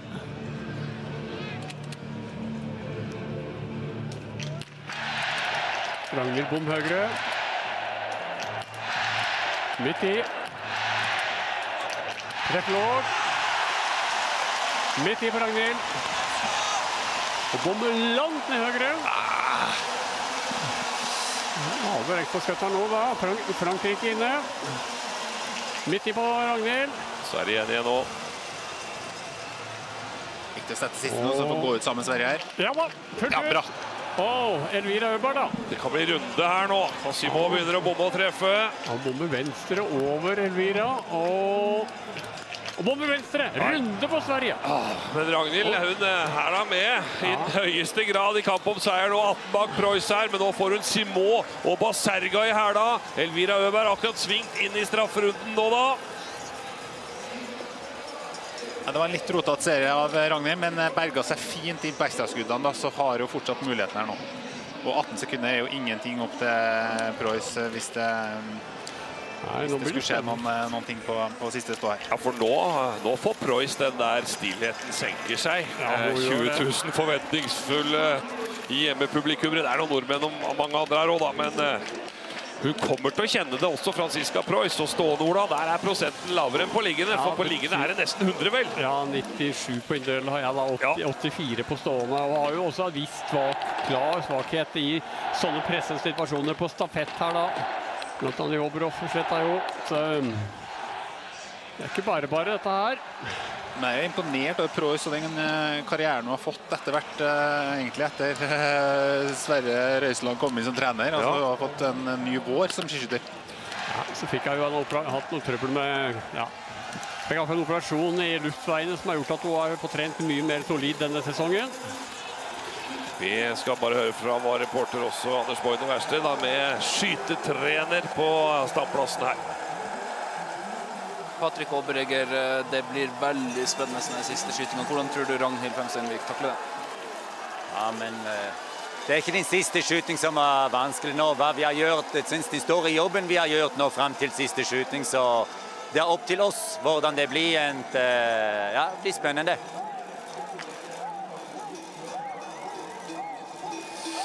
Ja, jeg er helt enig i det. Nå har de gjort en kjempejobb. Nå er det på en måte litt sånn... Ja, alt kan skje egentlig. Så de skal ta med seg den stafetten her videre, absolutt, uansett nå. Ja, den er jo nydelig å bygge videre på. Hva tenker du, Marte? Jo, jeg synes jo det ser veldig bra ut her nå. Ragnhild er bare litt sånn redd for at hun skal bli for inspirert når hun ser Preuss rett framfor seg her nå, men at Ragnhild fortsatt klarer å gå sitt løp som hun har tenkt. Hun har alle muligheter fortsatt, og bare ikke bli for overivrig nå. Det har kanskje vært litt utfordringer til Ragnhild tidligere. At hun har gått litt over evne litt for tidlig i løpet, men at hun har fortsatt is i magen og gjennomfører sitt løp, så kan dette bli veldig, veldig morsomt. Tar inn 6 sekunder på Preuss, og det, ja, Ola. Jeg synes det var mye, altså. Jeg var litt skeptisk å ta i bakken der nå, altså, for det handler om å ha gode ben stående på. Ja. Disse to da, eller 3 det. Vi må ikke glemme Elvira Øberg her, selv om hun gikk ut 49 bak Preuss, så var hun 31 bak Norge. Frankrike taper et par sekunder her. Simo ikke i draget. Ikke det, hun ikke som i glansdagene på Klokka i 2023. Nei. Jeg sliter jo litt med forskjellige skader da. Noen legg hadde jeg også hatt noen ryggtrøbbel. Nei, jeg flytter ikke helt på henne akkurat nå. Nei, så sparer jo franskmennene sin beste løper også, så det ganske åpent for den siste pallplassen her. Ja, Lurshammo nå en som ute. Og da det sparing, ja. Hun nok ikke vraka fra laget etter en så fin sesong. Det var 12,9 på forrige punkt. Det var 18,7 ut. Holdt på å si heldigvis ikke blitt noe mindre. Det lov å si det? Det lov å si det. Man skal ikke overdrive her, og det skal skytes. Nå jeg litt nervøs, jeg. Ja, men det vel alle. Jeg veldig nervøs. Ja. Det noe det skal avgjøres. Det Hattestrand mot hele Bayern og Tyskland, dette her, altså. 200 innbyggere mot, hvor mange det her? 80 millioner. Og 20 000 tilskuere. Og så kommer jo disse her da. Basterga jo god, rask og god til å skyte. Hun går noe fint i bakken der. Simon må man jo aldri avskrive. Men nå de faktisk 28 sekunder bak oss, og Elvira vel da 32-33 bak Femstad Enevik. Hva tenker Preuss nå da, Barte? Oi, ja, det både en grusom og fin posisjon å komme inn i på skiveien alene med det tyske publikum i ryggen. Håper på hos en del at hun klarer å fokusere på blinken, ikke så mye på omgivelsene. Og hun var offensiv på liggende, så klarer hun det på stående, så blir det bra. Og så håper jeg Ragnhild bruker det utfordrerkortere og bare kliner til og ikke tenker i det hele tatt. Det var helt perfekt å skjøtte for fortsatt. Nå skal i hvert fall avgjørelsen skytemessig falle her da. Tyskland har en luke på 11,5 sekunder til Ragnhild Femsteinvik og Norge ved inngangen her. Preuss ser ut da, han urolig. Ragnhild på matta der, ser vi. Spiller bra. Midt i på Preuss. Treff venstre. Høy treff. Og midt i. Oi, oi, oi. Det klasse! Ja.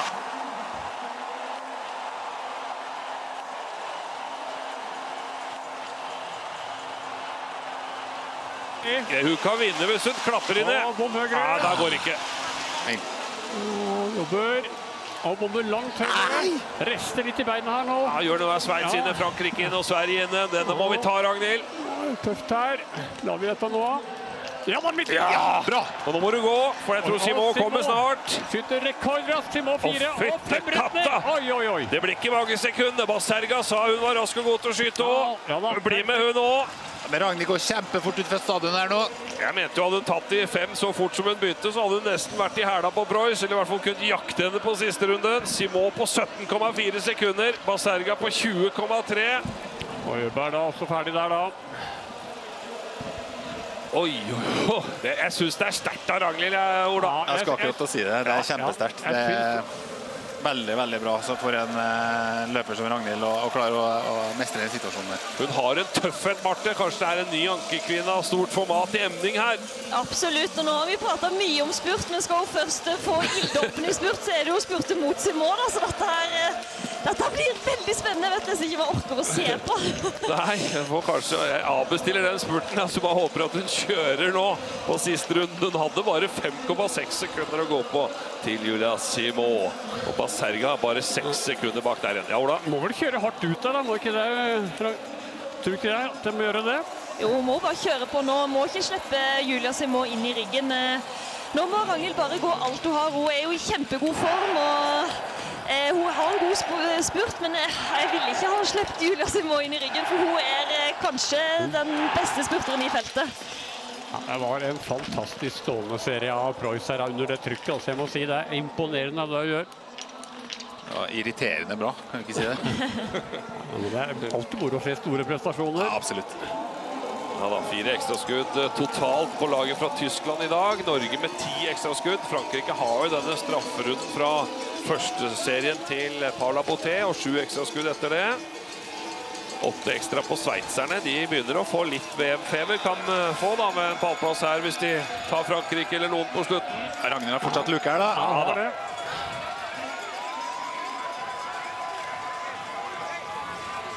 Og passe seg her. Ja, ut av løpet.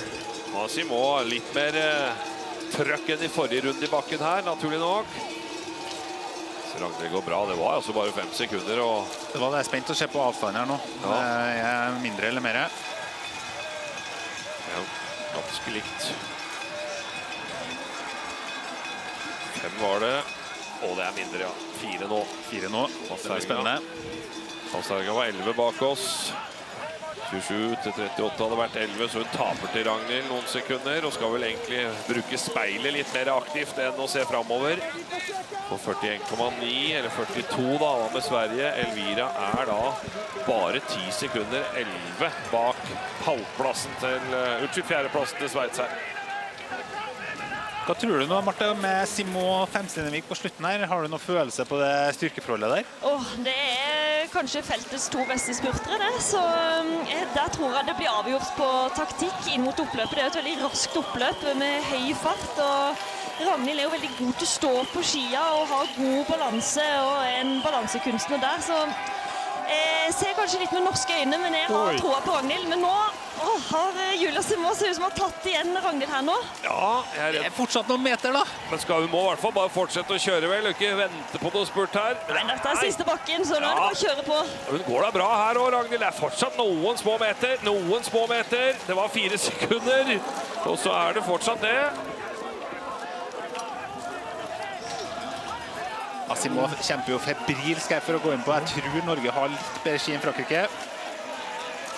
Det blir spennende helt tiden. Stivner du over toppen der, så kan man tape litt i lettherring også, men 4 sekunder bør holde hvis Ragnhild er rask i tillegg. For en etappe da, ganger 4. Dette er jo en vidunderstafett, Ola Lunde. Ja, en helt fantastisk stafett av norske laget her har levert glimrende.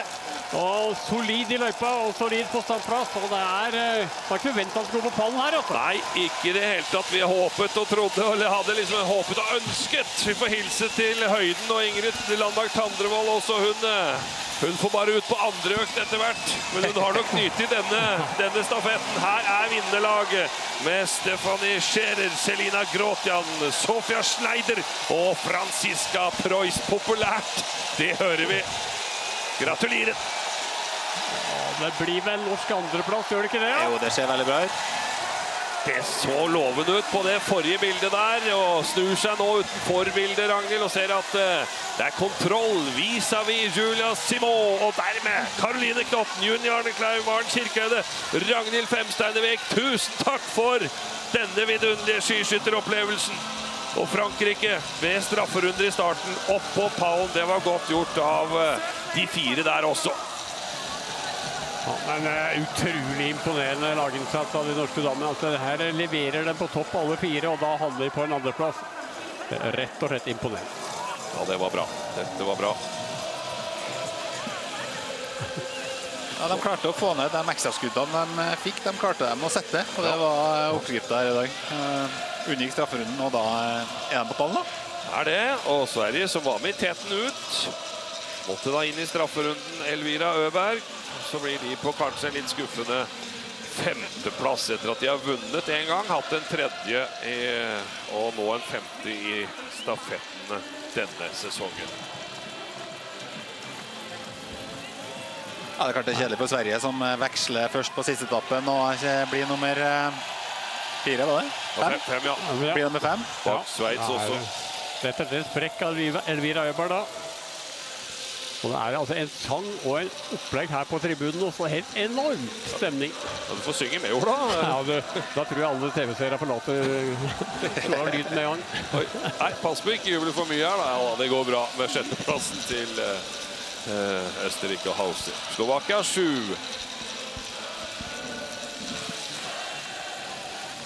Jeg hører ordet sjøen her, det er I hvert fall, de er vel fornøyd. Dette var en fin følelse, det oversetter vi det til Ola, eller? Ja, kjempeflott, og det er moro å se at det tyske publikum får virkelig få valuta her da. Det er viktig for skyting. Ja, det er det koker I denne uka, det er skiskyting I Bayerske Alper. Tyskerne jo spesielt glad I stafett da, og elsker jo når hjemmelaget tar seieren. Får vi en liten spurt da. Finland og Kanada. Om den 8. plassen. 8. vel da det beste Finland har de fra før, og en 10., så de tangerer beste stafettresultatet I denne sesongen, det finske laget. Gå tilbake I 2018, hvor Tyskland vant I damestafett, tror jeg her. Ja, det kan hende. Ja, det var en Preuss av Hermann Hillebrandt og Dahlmeier. Ja, for dette Preuss sin 10. kvinnestafettseier, I hvert fall. Schneider tar sin første, Grotian tar sin andre, og Scherer tar sin første, så det jo litt urutinert lag minus Preuss, kan vi si. Selv om Grotian har vunnet, så har hun jo ikke gått så mange renn I en alder av 20 enda. Nei, det var ikke det, så det imponerende at hun klarte å sette sammen det laget og prestere på det nivået her, altså. Med så lite erfaring som disse har, mange av dem. Ja. Ukraina og Bulgaria, altså inne. At de gjelder som nummer 10 og 11.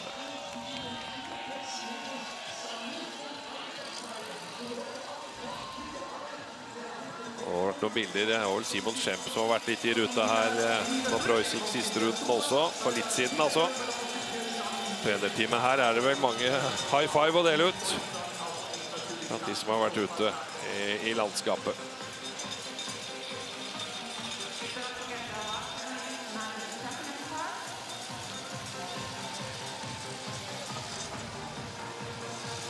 Ja, det ja, Ola, du kaster ut litt siste skryt fra deg. Ja, nei, det rett og slett imponerende, jeg må si det. Det flott, veldig bra levert, både på standplass og I løypa, og flinke til å løse det, de bommene på med raske og gode ekte skudd også. Ja, jeg har kost meg skikkelig, men dette svingte. Ja, det var kjempeartig stafett, og tett hele veien. Gode dueller, veksler litt tet, og Norge inn på en pallplass med et litt sånn fersk lag, det må jo være veldig fornøyd med I dag. Jeg har bare 2 av dem, men jeg har lyst til å sende ut 200 tomler til de norske skiskytterkvinnene. Nummer 2 bak Tyskland, Frankrike nummer 3, og vi setter ned til vår indre bane. Sendingen fra verdenscupen I skiskyting sponses av Collicare, leverandør av transport- og lagertjenester. Fiken, regnskap og faktura for små bedrifter. Og Ris bilglass, skifte og reparasjon av bilglass. Ja, det god stemning fortsatt her I Ruhpolding, og Marte har akkurat gratulert sin ektemann som trener på Tyskland, men det virker som du gleder deg enda mer over Norges andreplass. Ja, jeg gjør jo det. Det er jo laget mitt da, selv om jeg ikke en del av laget, så har jeg jo gått med de her jentene på stafett, og jeg synes jo de gjennomførte så bra. Vi snakket om håp om pallen, men altså, de leverte jo den ene etappen etter den andre, og kjempebra. Jeg så imponert over hva de jentene fikk til I dag. Ja, for de var underdogs. Det ble snakk om at her kunne være mulig med pall, men en andreplass, du litt overrasket? Ja, jeg det. Spesielt med måten de gjorde det på, når de leverer så sterkt som det de gjør. Så nei, det var en kjempespennende stafett, og jentene de får 10 av 10 av meg. Ja, det fint. Nå kommer de gående her, alle sammen har fått på seg startnummer og jakker og klær og I det hele tatt. Bra! Så gratulerer da. Hvordan vil dere oppsummere denne stafetten? Hvem skal starte? Jeg kan starte, for jeg så jo en del på. Så det var veldig spennende I starten, og de gjorde det sykt bra. Så jeg synes jeg fikk et skikkelig bra utgangspunkt, og følte jeg klarte å gjøre det sånn ganske greit I hvert fall. Ja, hvordan var det å få det utgangspunktet? Nei, det var skikkelig deilig. Eller litt sånn, det hadde vært digg å fått. Ja, det skulle liksom åpne litt roligere I planlagt, men så, ja. Men det ble jo bra til slutt. Og så, hvordan det å komme inn her I Ruhpolding og skulle ta den siste stående da, spesielt? Ja, for meg så det var ganske spennende egentlig, for jeg kom inn og hørte på at Franziska skjøt. Og bare den jublingen og at hun klarte å skyte 5 rett ned, det var jo helt sykt. Og så, Jeg synes jeg jobbet ganske bra. Og så trodde jeg traff på det første ekstraskuddet, så tok jeg ned børs og greier, så det var litt unødvendig. Men ellers så er jeg egentlig fornøyd med skyting om jeg klarer å treffe på 3 av 4 ekstraskudd, så ja. Så går du da ut med Julia Simon hakk i her, hva tenker du da? Herregud, ja, det var så nervepirrende. For sånn 6 sekunder, 20 sekunder, og så 4 sekunder, og så opp til den bakken, så eneste jeg hørte var sånn «Si Julia, Julia!» Jeg klarte ikke å tenke, og bare nei, nå tar hun inn på meg, hun er rett bak. Ja. Hva følte dere ut på når hun gikk siste runden da? Jeg var ikke stresset for Julia. Vi var mer sånn der, søren med det ene ekstra, for vi var sånn, du har jo tatt på siste runden. Men det var ikke noe å gjøre med henne på siste stå, men vi hadde mer troa på det enn vi var stresset for Julia. Ja, det var noen som hoppet litt på en spurt her også, men du var litt for rask. Ja, heldigvis så slapp vi da. Ville du ikke ha spurt? Nei, den hadde du tatt. Ja, den hadde du tatt. Vi mente at dere kanskje var litt underdogs i dag. Pallen var mulig. Hva følte dere selv i forkant? Nei, det er jo riktig da, at vi er litt underdog. Så sa jo start nummer 4, det er jo en grunn til det på en måte. Så har det vært 3 og 6 tidligere stafetter. Ja. Så det er noen andre lag som var mer favoritter enn oss i dag. Men alle leverte gode etapper, og det er ingen som jo hverken noe ekstra eller dreit seg ut, på å si. Så... Men vi trives jo som underdogs, så jeg tenker at det går fint det. Så man ser det på Frankrike i dag, som kanskje var den soleklare favoritten, at det er ikke plankekjøring for noen, så ja, 4 jevne gode etapper, og det er bra nok det på stafett, så det var spennende. Det har vært rostere noe fryktelig i dag. Nei, jeg synes det var kjempeimponerende når måten dere leverer på den ene etappen etter den andre, og Ragnhild på slutten der, det var sånn at jeg håpte både på spurt og håpte ikke på spurt. Det var jo den kjappeste spurteren du hadde i ryggen der. Jeg vet ikke hva du tenkte om situasjonen selv. Tror du at du har tatt henne, eller hva sa magefølelsen der? Jeg var dritnervøs for i dag, for jeg har tenkt veldig masse på hvis jeg skal spurte. Om liksom jeg skal klare å komme ut på siden, eller hvis de sperrer for meg. Men jeg hadde hatt tro, liksom, men jeg var glad i straffen. Det var veldig bra etappe. Og vi er spent på, Ragnhild, hva er det du har på toppen av siktet ditt? Må vise Anna, kom igjen nå. Ja, tenker du på pip? Pip! Var det den som var så lykkeand med på skyting her da? Ja. Hjelp meg alltid, jo. Du sier jo det at når Ragnhild er tilbake igjen, så er glitteret tilbake, pallplassen er tilbake, og så er det litt sånne duppedingser som må inn, så det er lykkemaskotten. Ja, for du så jo nå utenfor landslaget, får nå verdenscupmuligheten her for å gå denne stafetten. Hva betyr det for deg? Det betyr veldig mye, og for laget mitt, Team Havland, som jeg er veldig glad for å kunne representere. Så ja, det betyr masse for oss som står ut forbi og viser at vi kan med oss. Men dere kjenner henne jo godt, så hvordan var det å få henne inn igjen? Og kjenner det godt, så det var veldig godt å ha henne inn igjen. Dere må nesten ha med dere det glitteret videre også, da. Ja, så må ha med Ragnhild videre også. Ja, så det følger med i pakka, det. Så det er bare å ta med. Så jeg tenker jo Ragnhild er klar, jo. Hva tenker du om å få denne følelsen på stafett nå, med tanke på at det er ikke så lenge til et VM? Det er kjempeviktig. Nå må man bare ta med seg all flyten man kan, og all selvtillit man kan fram mot VM. Og nå får dere en stafett til i Anterselva, som blir siste før VM. Og nei, dere bygger lag og bygger selvtillit, så ta det med dere og flyt på den flowen videre, så kan dette bli skikkelig moro. Stiller du med glitter da, eller Marte? Jeg stiller med glitter. Jeg har ikke sett det selv, men det ryktes at Patrick også har glitter. Og det skjedde jo aldri, fordi hva sier faren om det? Så det var kanskje det som også var siste innertid i dag. Både jeg og Hanne stiller med glitter i VM, gjør vi ikke det? Vi får se, det har jo vært en liksom spesiell dag, altså med den nyheten med Johannes Tingnes Bø først, og dere på pallen nå. Hvordan vil du si at dagen startet? Det var jo et sjokk for alle, og så fikk jo med oss at guttene hadde et sånt veldig seriøst møte, og Maren kom på lunsj og bare, tror du det var noe seriøst, eller? Så vi hadde en liten, vi skjønte at det var noe seriøst, og så fikk oss først vite det når det kom ut på Instagram, egentlig. Ja, men jeg følte vi fikk stilt opp med litt koselig musikk i bua, og det hørte dere kanskje litt også når vi kom der, fordi jeg synes det var noen triste fjes her, men vi fikk opp stemningen, så det var bra. Ja, hva hørte dere på da? Nei, det var litt av hvert det da. See you again. Ja, de strilte jo alle sånne triste. Det var begravelsesstemning på vei hit. Satt i bilen og bare... Det tok avskjed, liksom. Ja, så han skal jo være med resten av sesongen nå, folkens. Så vi har jo med han videre, men... Dere skal få lov til å helt sikkert gå på pallen. Nyt det. Tusen takk skal dere ha. Takk. Ja, Marte, her var god stemning her. Det var veldig god stemning, så jeg synes det er bra da de spiller See You Again i bua, er litt sånn begravelsesstemning, og så snur de det til å bli en jubel da, så jeg er veldig, veldig stolt av de jentene i dag. Men så vi har snakket om Tandrevold er jo ikke her, hun kommer inn igjen til Anterselva. Altså, hvordan skal man sette opp et stafettlag fremover for Norge? Nei, nå har de mange jenter å spille på da, mange utøvere de kan velge med, og det tenker jeg er bra når det skal bli litt kamp om plassene, at ikke man bare har 4 jenter, men nå har de flere som kjemper om de plassene, og det blir ikke lett det stafettlaget, hvordan de skal løse det, hvem som skal gå siste etappe, hvem som skal gå første etappe, og de 2 midterste etappene, så nå håper jeg at de bruker muligheten i Anterselva til å kjøre VM-laget da, hva de tenker, og så får man jo sett hvordan det fungerer, og kan gjøre noen justeringer når VM starter. Ja, Emil, du har kommet ned fra boksen her. Var det gøy å kommentere i dag? Det var gøy. Det var det. Følte jeg var litt sånn, hadde litt nerver, men kom raskt inn igjen med hjelp fra Ole Kristian, Ola og Marte, så gikk det bra. Og resultatet her da?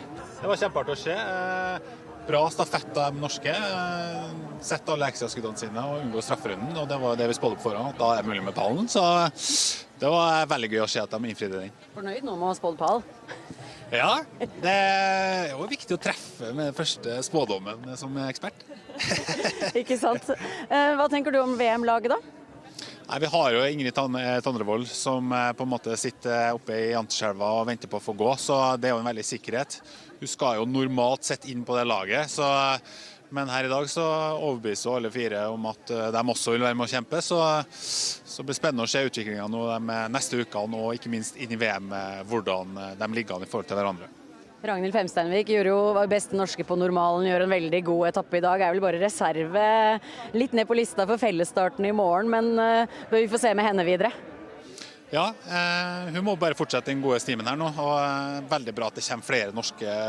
Jentene har jo vært litt, det er jo litt sårbart når Marte og Tiril gir seg, og vi trenger alle vi får av norske jenter som kommer opp bakfra og knakker på døra, så det er bare gledelig.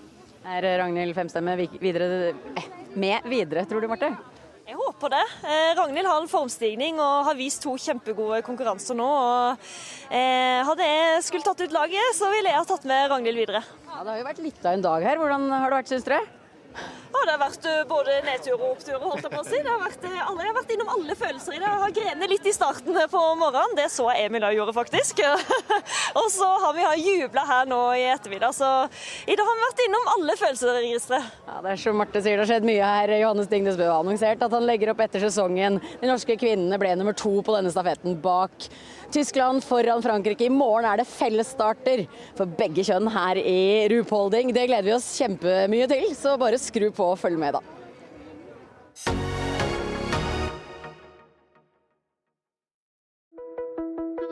Sekundene før start er jo veldig sånn nervepirrende.